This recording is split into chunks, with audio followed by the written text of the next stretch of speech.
gentlemen, today we are going to talk about one of the most popular albums ever recorded. You right? That's right, we are.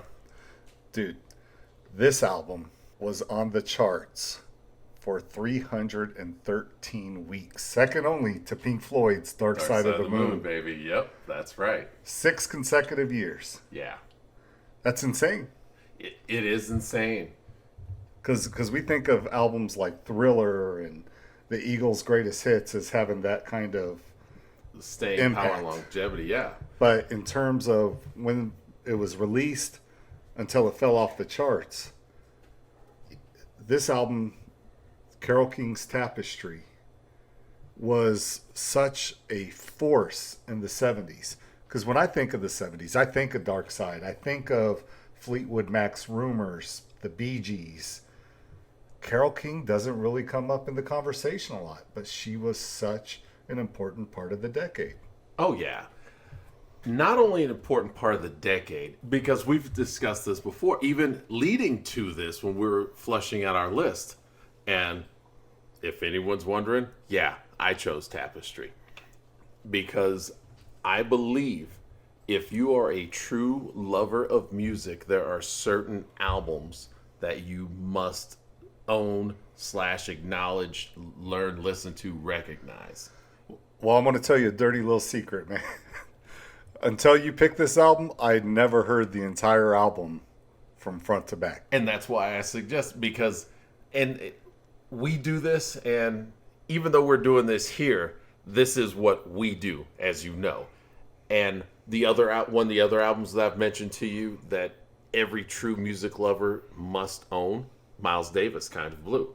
Because again, there are just certain albums in pop music or in music in the past 100 years that if you are a true lover of music, you must own that album.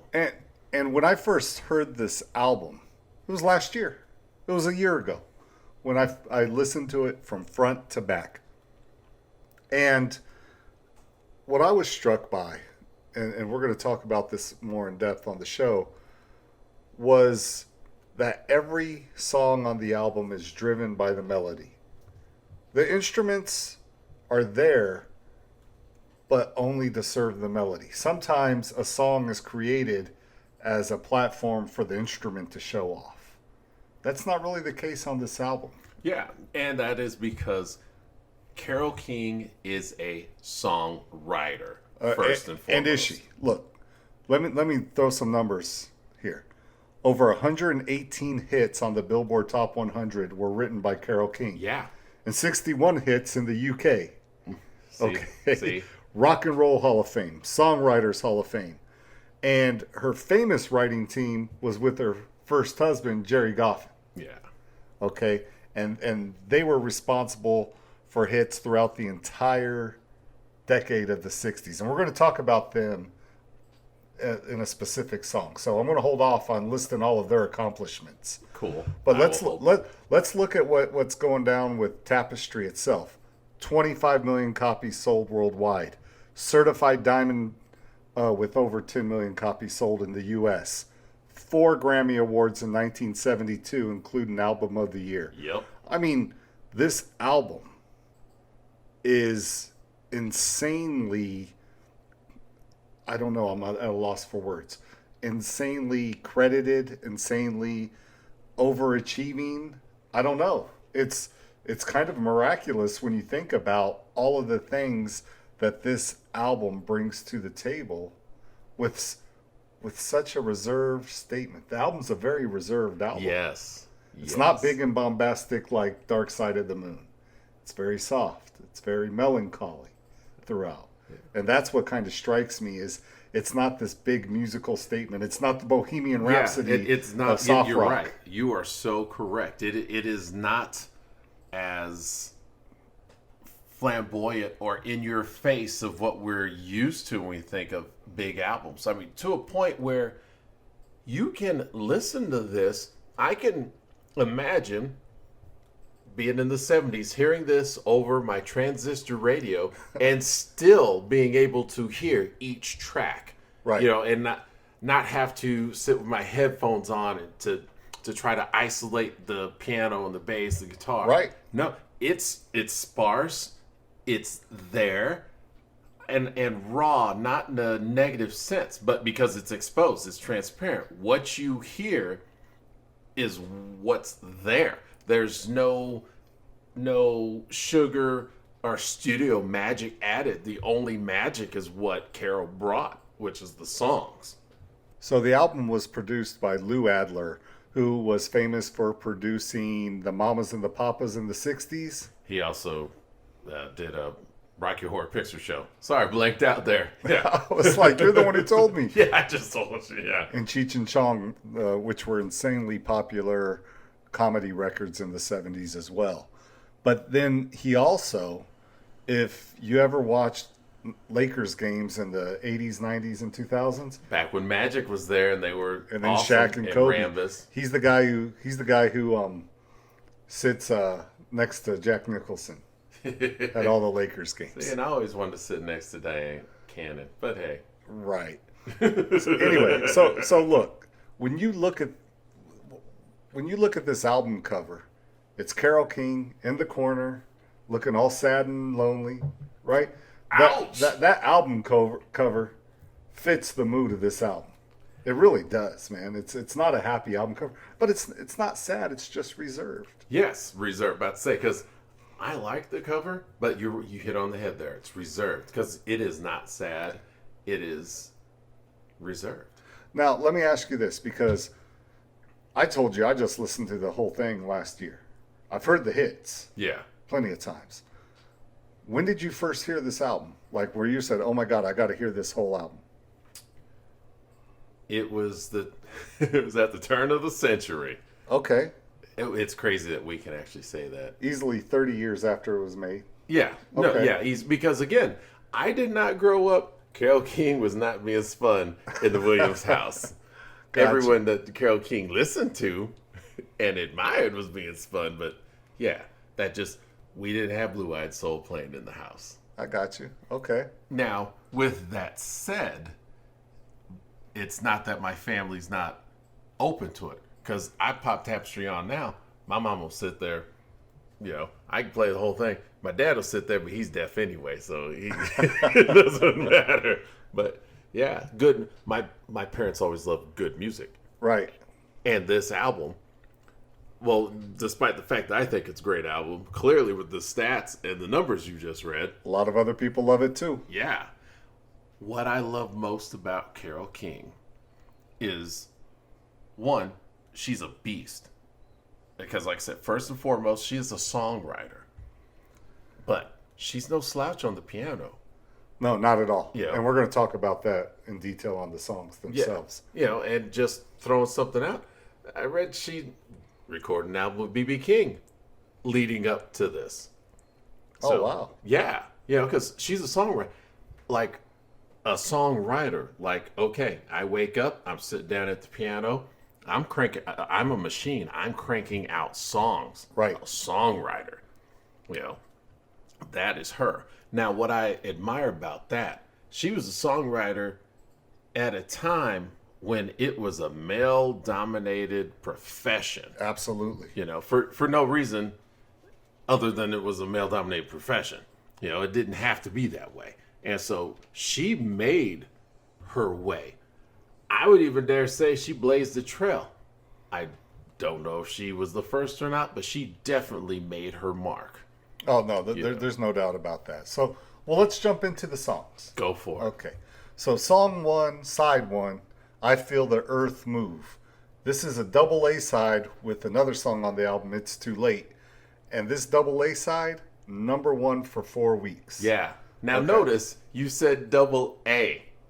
Right. Yes. Well, here's the thing. There's been a few double A side number 1s. And the most common or most popular one is the Beatles' Come Together and Something. Yeah. And it's usually what happens is the record company would send a single out with the A and the B side, but then the B side gets played just as much as the A side. Exactly. That's why I pointed that out, that you said double A, because both sides are gold. Right. But it wasn't intended that way. It's just the way Because it ended when up. you write great songs, you write great songs. And this one, about 20 years later in 1989, Martika had a top 40 cover with this Yes. song. I have never heard that version in my life. But there's a theme with this album. Thank you for bringing up Martika, because that was when we were in high school. Yeah, I remember Martika. Anyway, Toy Soldiers. Yep. Yep. The theme about this album is either people recorded these songs, her songs, before she did this album, or they covered them after this album. Oh, that's a fact. But half of this album, you can hear other artists. You can pull up More recordings than half. Yes. Yes. So, with that said, there aren't too many other people, or at least a single songwriter, who can say that about their album. Right. And I first heard this song on oldies radio, adult-oriented radio. Yep. You know, like you know, remember like those adult-oriented stations where like Anne Murray was still the most popular player 30 years after her peak. You struck me right there. You needed me. Okay. Yeah. So anyway, on this one, it's pretty upbeat song. Yeah. Okay. Still not a lot of instruments. You know, it's basic bass, drums, guitar, piano. Yeah. And what I really like is that the piano and guitar play off of each other in the song. Yeah. But they never overwhelm Carole King's voice. Her voice and her melody is the star of the show. Yes. Because again, she is a songwriter. And if she knows anything, and this is true because of the amount of albums and hits she's had that she's written, melody is what not sells, but that is what a song is. Excuse the pun, but melody is king. Yes, because that is what people hum. It's like I told you how I didn't grow up listening to the Beatles, and then when I was growing, I finally heard them. I'm like, what? That's it? And walked away. But yet every single song was still stuck in my head. Why? Because melody is king. You have to write a strong melody. If you don't have a strong melody, go home. Go stand in the corner. Now, what do you think about her as a singer? Like her voice? Because it feels like she has a very distinctive voice. Yes. One of the most popular selling voices of all time. But why do I always confuse her with Carly Simon? Well, probably because she was also hanging out with Carly Simon. And James Taylor, because, right? Yeah, that has to be the reason, right? Because James was married to Carly at the time. Okay, that has to be and she was writing songs for and with James Taylor. Yes. Yeah, okay. And it's incestuous.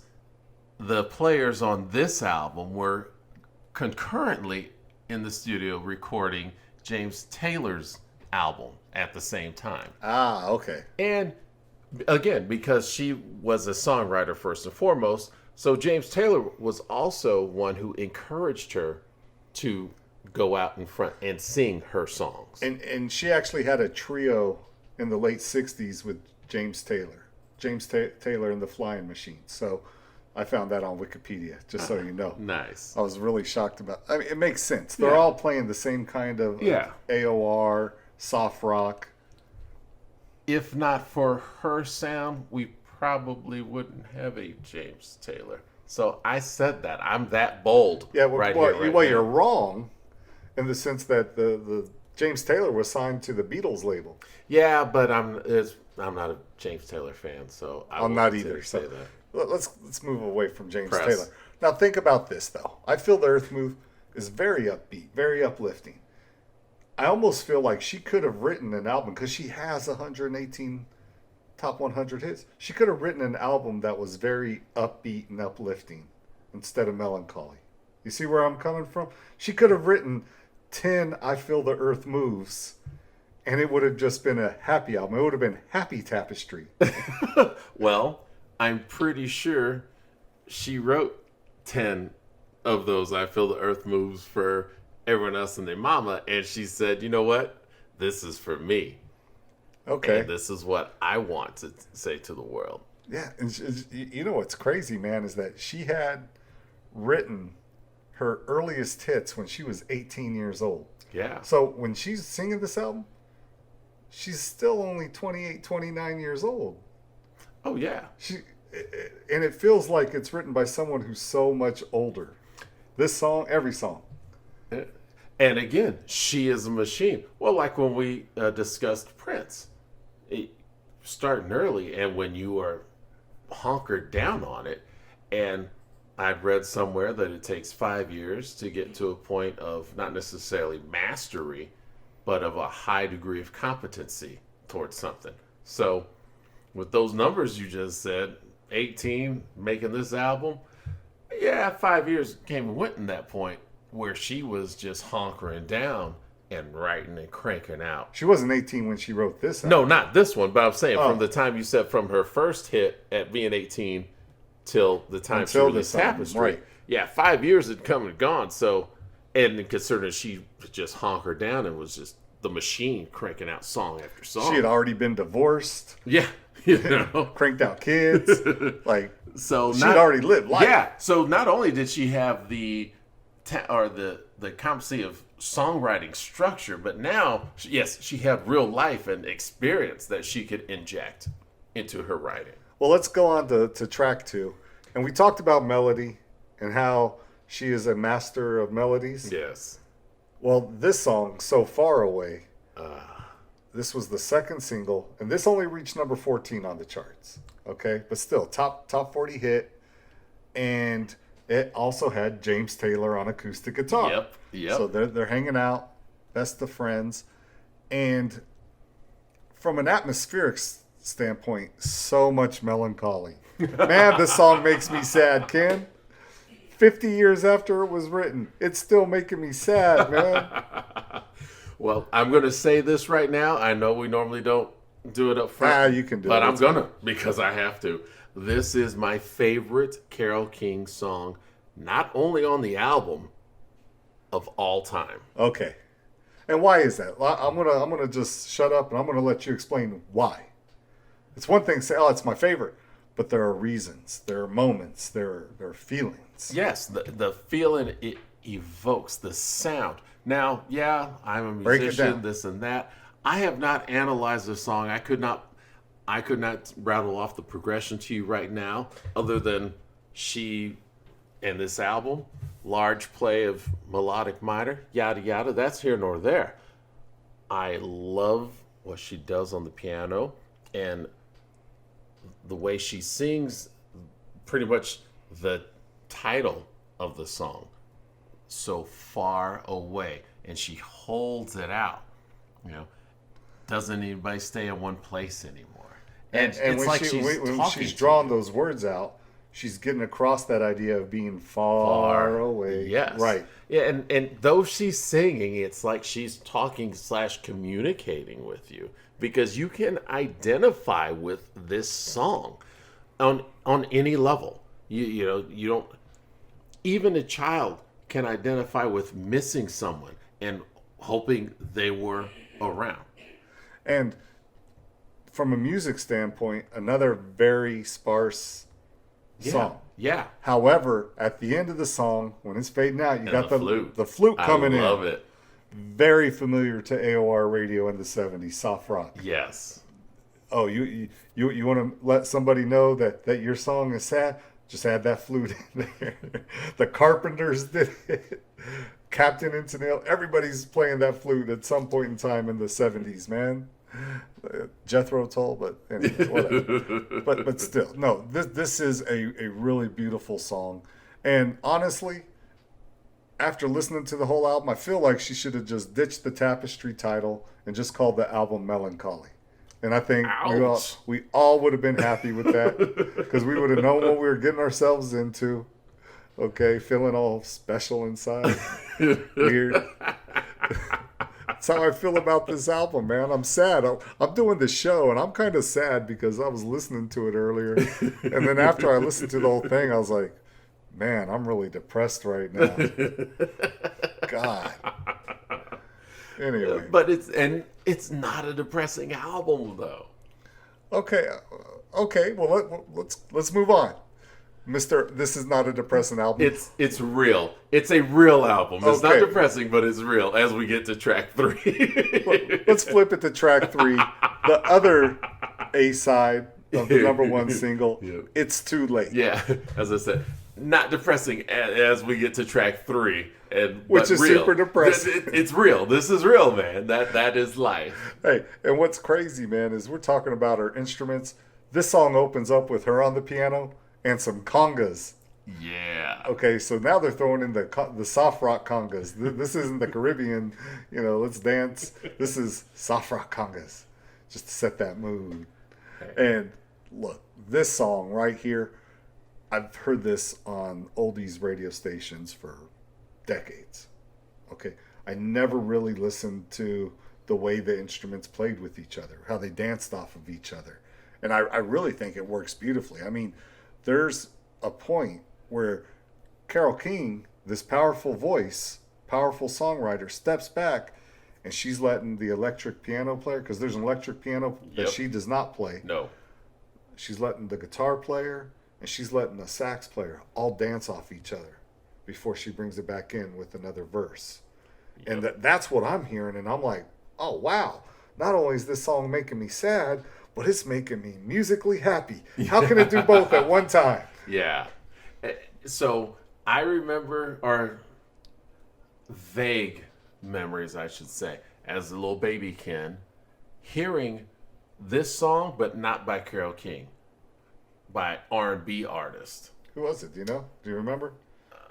It was not the Isley Brothers, though. Okay. It would seem that it would be the Isley Brothers, but it was like that same type of vein to where, as you know, after we've done the Isley Brothers album, and that's one of the things that we loved about the Isley Brothers, how they would take these AOR, Blue Eyed Soul songs, completely opposite of who they are, and make them their own. And because it's such a great song, it's such a well-written song, like I've always said, if it's a well-written song, you can do it in any arrangement, in any format. Yeah, and look, mister, this is not a sad album. Okay? This is absolutely a divorce song. Hey, man, come on. The title itself, It's too late, man. Yeah. Come on. There's something wrong here. There can be no denying, Ken. Yeah. There can be no denying this is a sad album. All right? Now, we mentioned the guitar playing earlier, okay? Yeah. And the guy who played guitar is a guy named Danny Korchmar. And in the 60s, he played in a band called the Fugs, okay? And the Fugs were like this weird, like not so much psychedelic, but just like an anti-establishment band. Kill, kill, kill for peace. Had a lot of sarcasm dripping in their songs. Mm-hmm. And I actually knew about the Fugs long before I heard this album and listened to them. Not everybody can listen to the Fugs. They're an acquired taste. Imagine that. Okay, Name but says it. This guy, Korchmar, in the 70s, he played with James Taylor, Linda Ronstadt, Warren Zevon, Jackson Brown. They all recorded songs of his. And he was Don Henley's songwriting partner in the 80s when Henley was having those 80s hits. You don't say. And no, but it all makes sense. It all makes sense. It's incestuous. So, sure. As you mentioned, okay, he's here with, I almost said Linda Ronstadt. He's here with Carole King. Boom. James Taylor, that makes sense. Linda Ronstadt, Don Henley, Jackson Brown. There you go. Because Jackson Brown was songwriter with the Eagles early on. Yep. So it's incestuous, and it's AOR. It's almost the foundation of AOR. Sure. Well. And that's funny because his roots were not that at all with the Fugs. They really weren't. And so I just wanted to throw that out. That's awesome.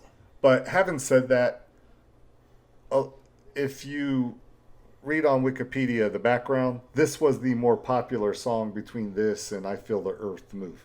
Me personally, I like the other one better, but I like the instruments in this one better. Yeah.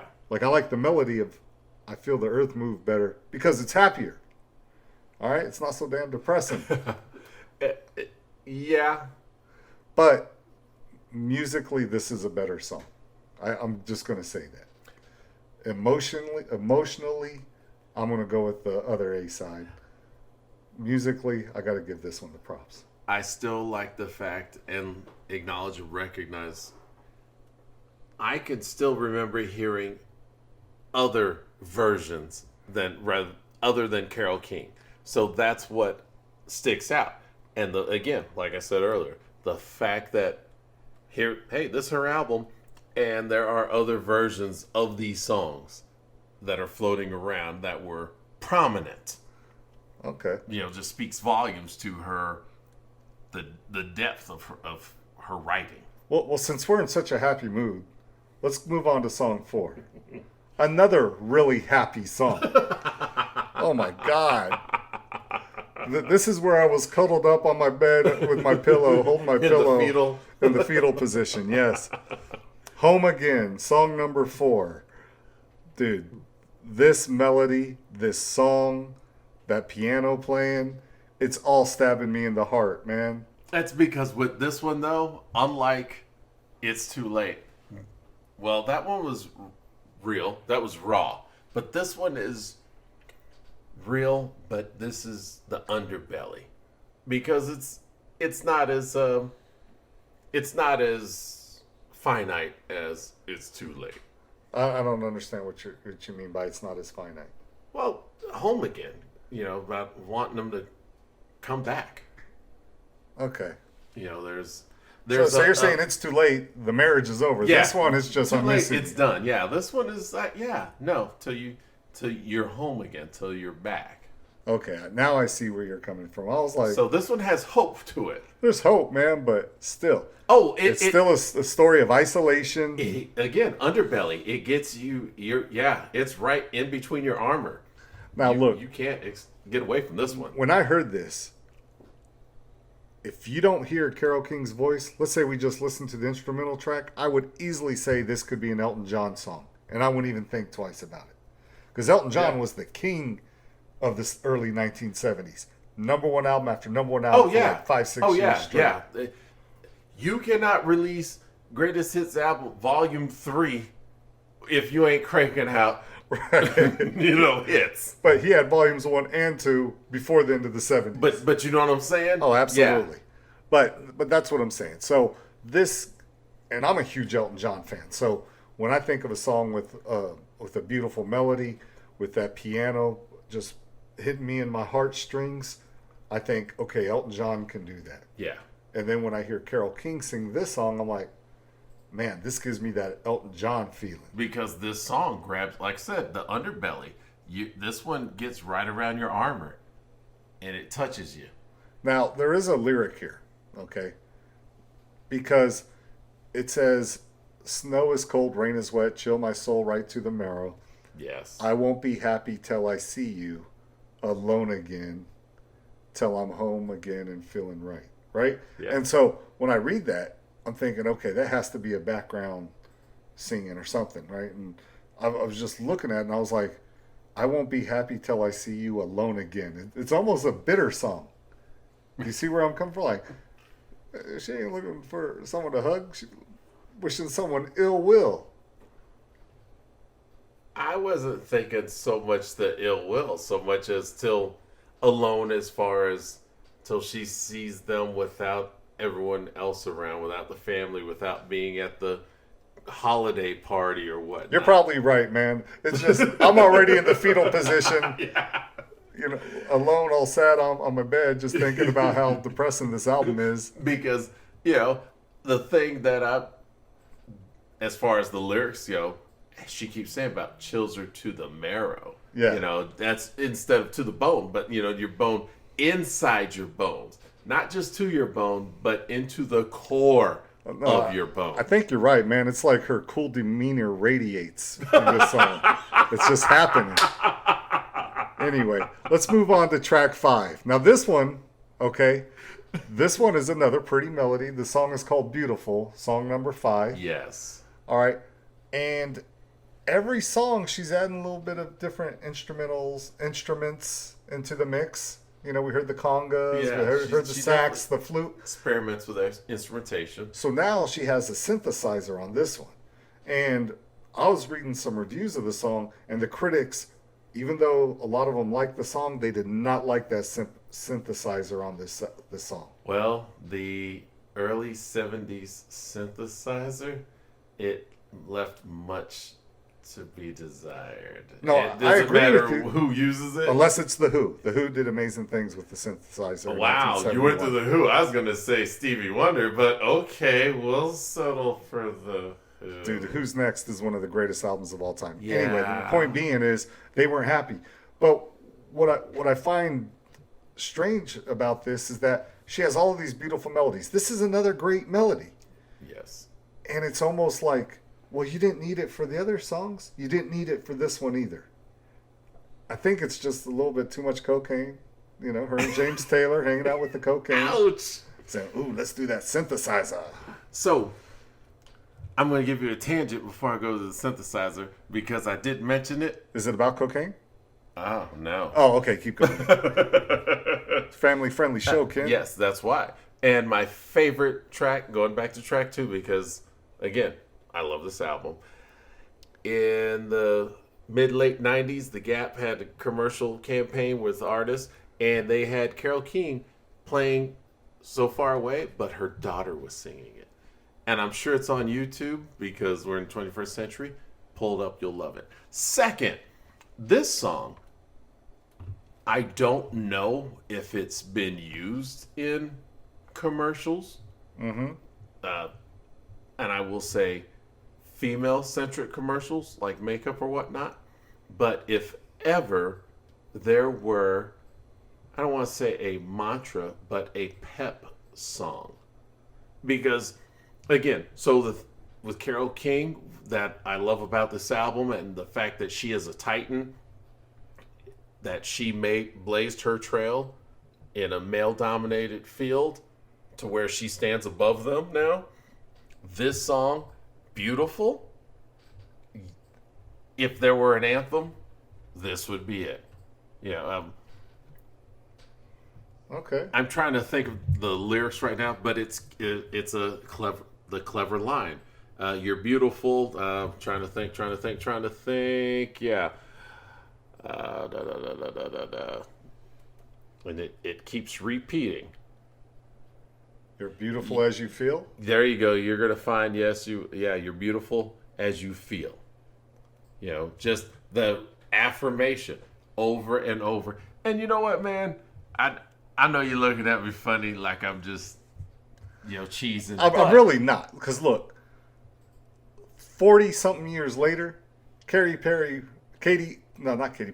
Linda Perry wrote "Beautiful" for Christina Aguilera to sing, right? Okay. Easily, like, hundreds of years later.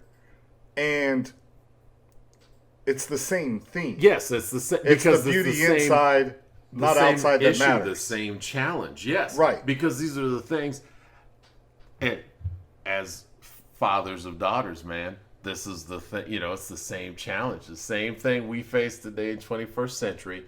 Same thing she was facing with her little girls as far as trying to give them the tools of success and realizing that you're as beautiful as you feel and that it's internal. It goes from in to out. Sure. Show the world all the love in your heart. Yeah. Yeah. It's timeless. And so the fact that she was able to put it into a nice, catchy, melodic song, it's an anthem, baby.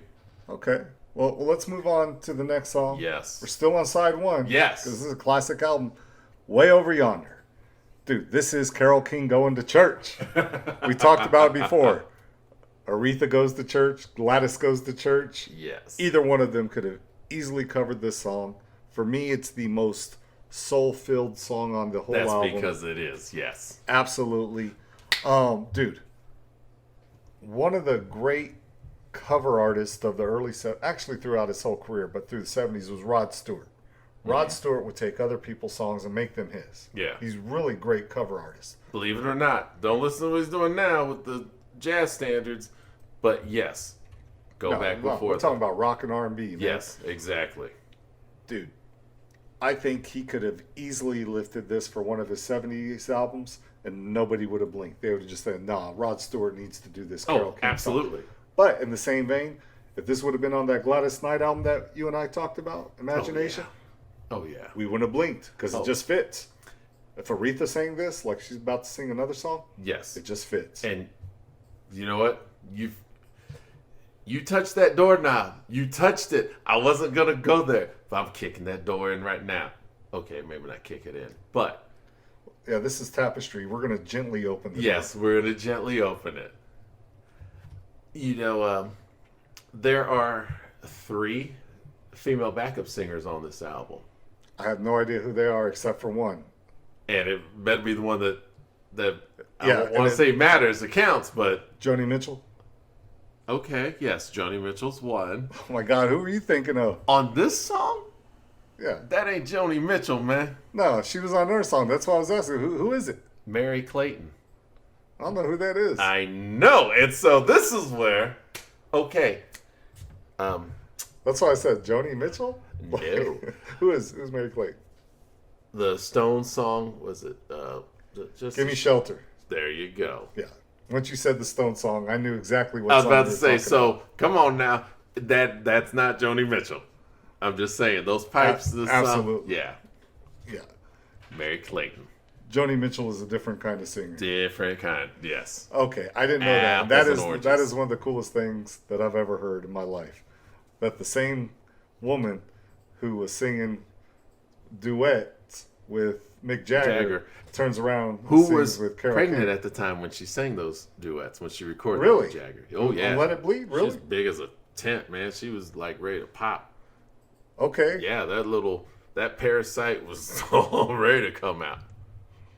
Okay. So, no, I didn't know that. But by all means, we're going to agree.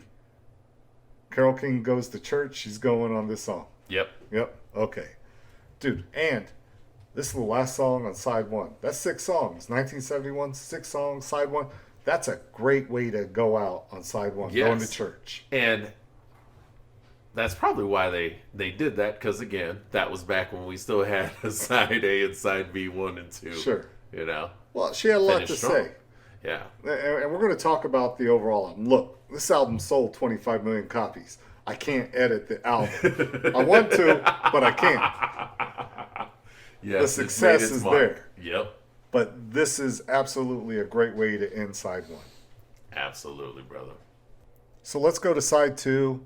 And side 2 opens up with a song made popular by James Taylor, Yep. but written by Carole King, You've Got a Friend. That's right. Now, I listened to both versions before today's show.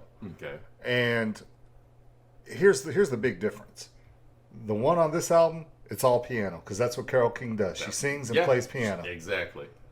But James Taylor sings and plays a guitar. Yep. And so his is a guitar-based version, and hers is the piano version. And he's the one who had the big hit with the guitar version. And we talked about being all sad and lonely, curled up with a pillow, watching Lifetime channel, Hallmark. Man, now she's going to add some strings to make the song even sadder. Taylor's version is much more upbeat and happier. Because the theme is pretty upbeat. You've got a friend no matter what. You know, I got your back. But the way she says that, oh, you're depressed, lonely, curled up in a couch? Here, let me pat you on the head. You've got a friend while you're miserable. Oh, Where Lord. James Taylor's walking in a field of flowers with his friends. God, man. Now, we were talking about background vocalists. This one has Joni Mitchell on background Yes, vocals. it does. All right. And Joni Mitchell is very influential singer-songwriter as well. Oh, yeah. She's But I- no slouch. But I was looking, she only had one top 10 hit, and that was 1973's Help Me. Help Me, I think I'm falling in love again. Anyway, I was really surprised by that. For all the accolades that have been thrown her way, As influential as she was. Exactly. Yeah. just wasn't that big of a hit maker, man, unlike Miss Carole King. It's almost like Carole King says, oh, because by this time, Joni Mitchell, 0 top 10 hits. She's like, oh, you haven't had a top 10 hit? Come hang out with me on this album, and I'll show you how it's done.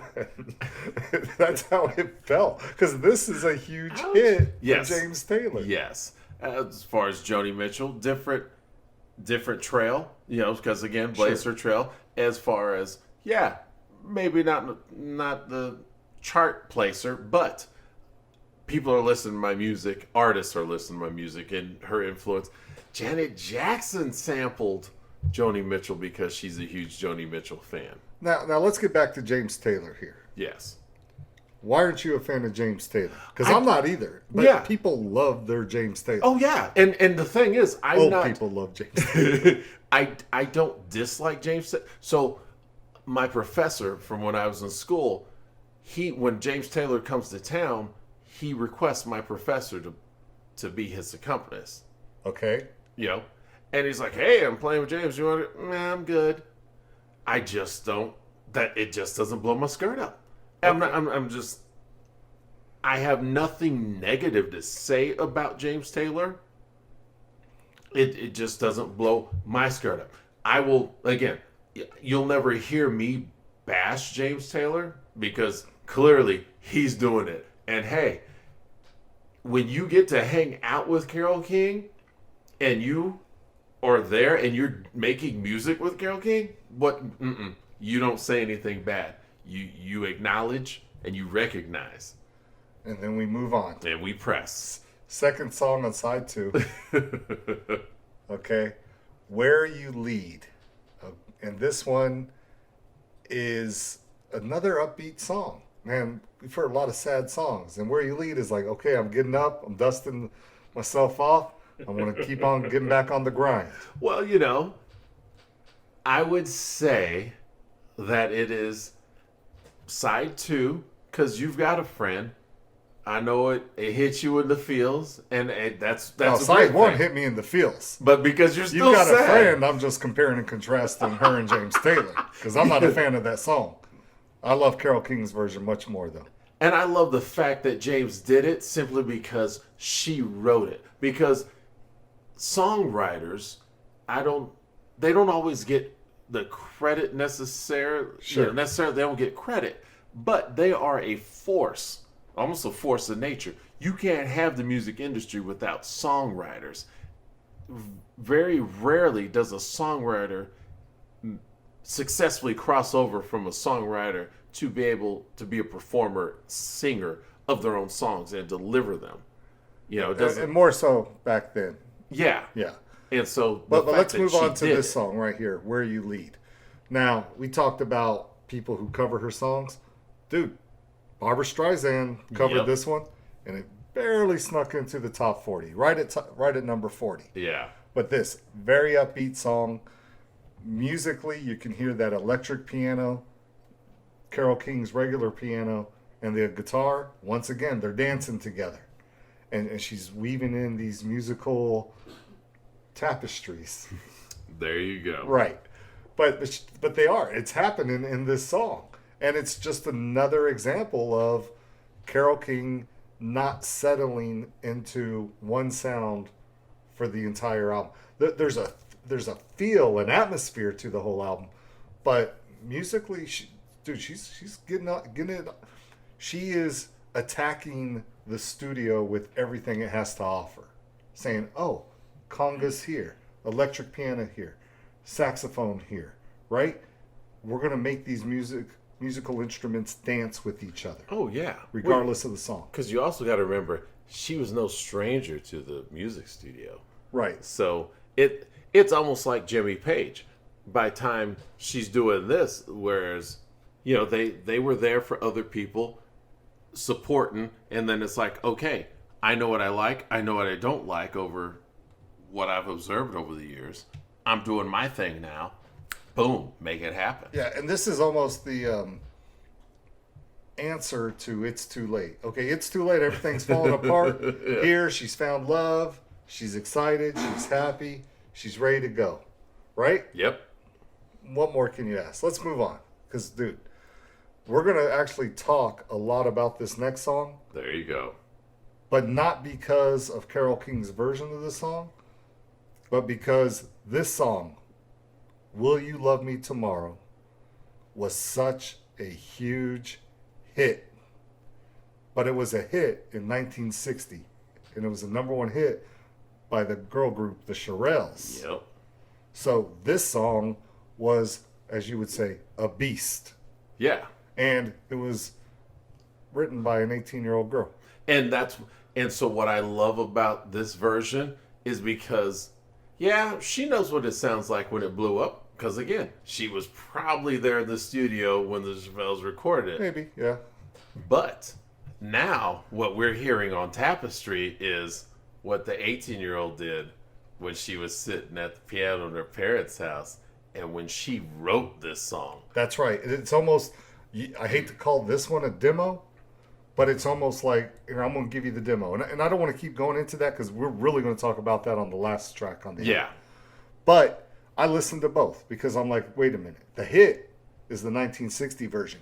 It's that precursor to Motown, but it's also got the strings. It's got that cha-cha beat. It's got those girl group background vocals. Yeah. Very early 60s, young rock and roll sounding. Okay? Yep. But it was such a catchy tune that it was in all kinds of movies, commercials. It's always around. Till this day. Right. Yeah. Man, that is 60 years later. Yeah. And the beauty of her version is the fact that she says, yeah, I know what it sounds like. You don't have to tell me. I wrote it. Not only did I write it, I'm going to slow it down. And this is how I originally wrote it. And that's what I love about it, because it is her displaying that, okay, I'm still calm, cool demeanor that radiates. But I did that. But this is her showing that she is the boss. Because it's still her song, regardless of what version. Look, as we take our journey into depression and melancholy here, she was all happy last song. Well, she is bipolar, man, because now she's back. Got me all up there on the bed again, cuddled up in the fetal. Super sad. That's what's happening. Because this song is real happy when the Shirelles sing it. Yeah. But when Carole King sings it with just her piano, all sad with her bare feet on her album cover. Yep. Dude, I'm sad again. She slowed that tempo way down. Added 90 seconds to the original version. Yes, because she can. And that's how she wrote it.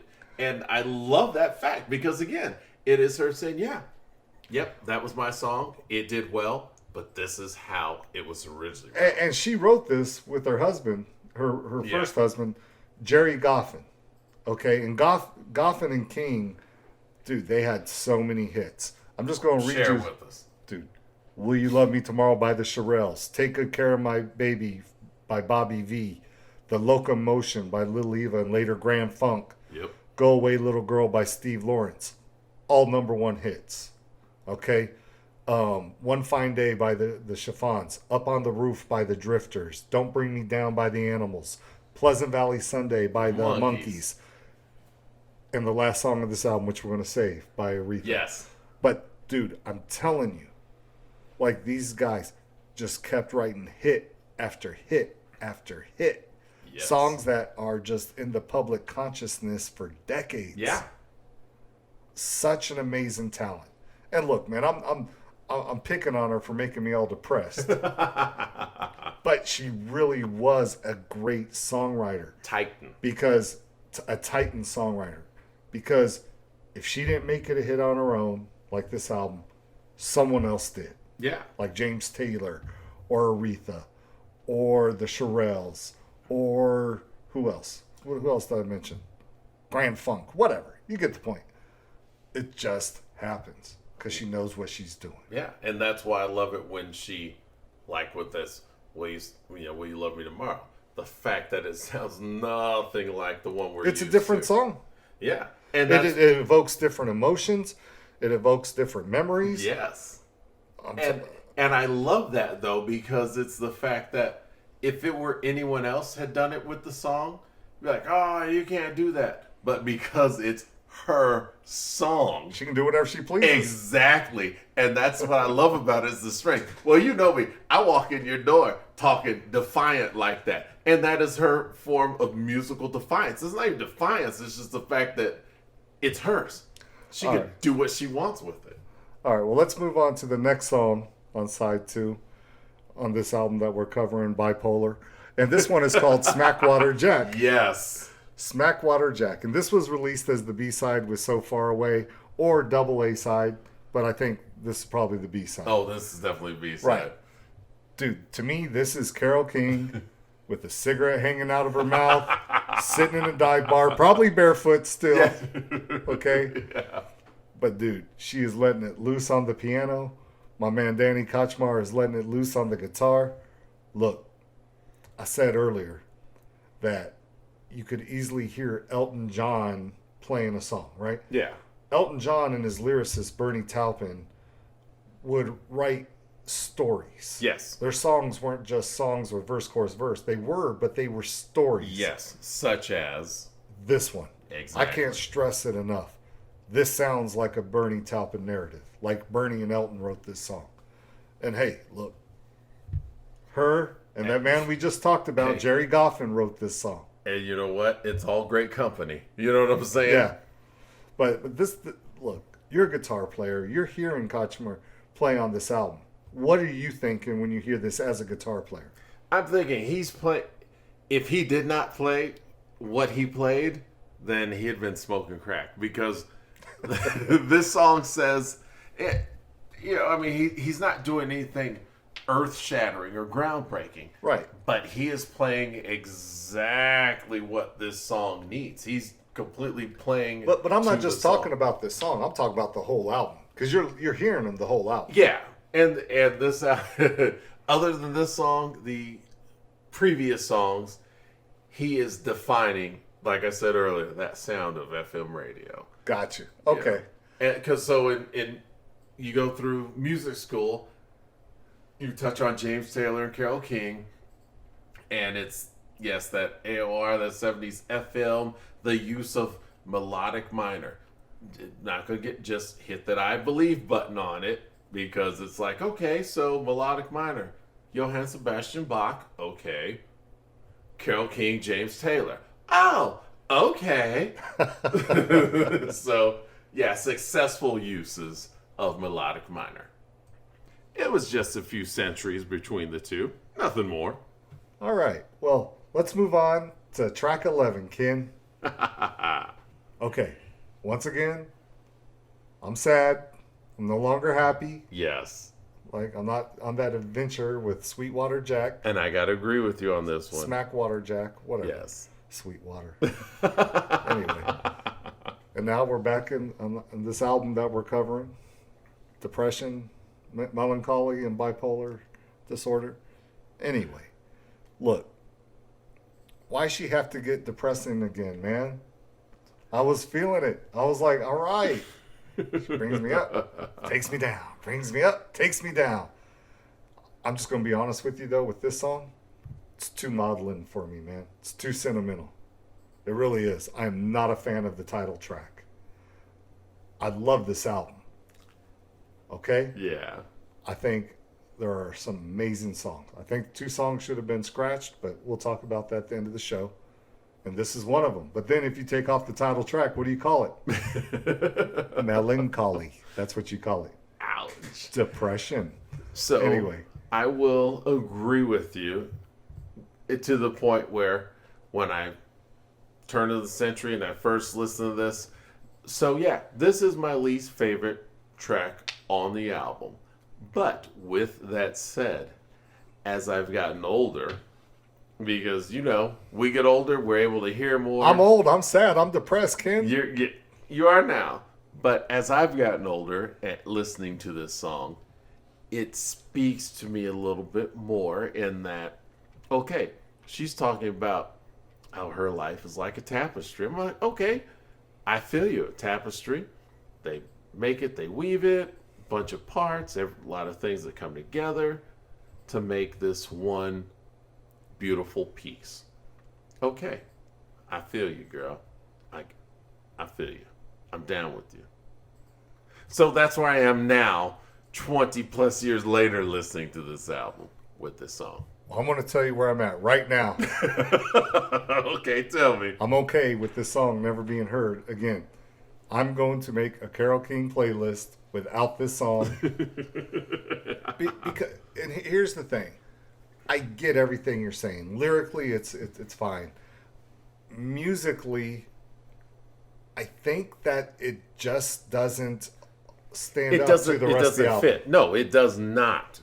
I agree with you on that. It's too syrupy.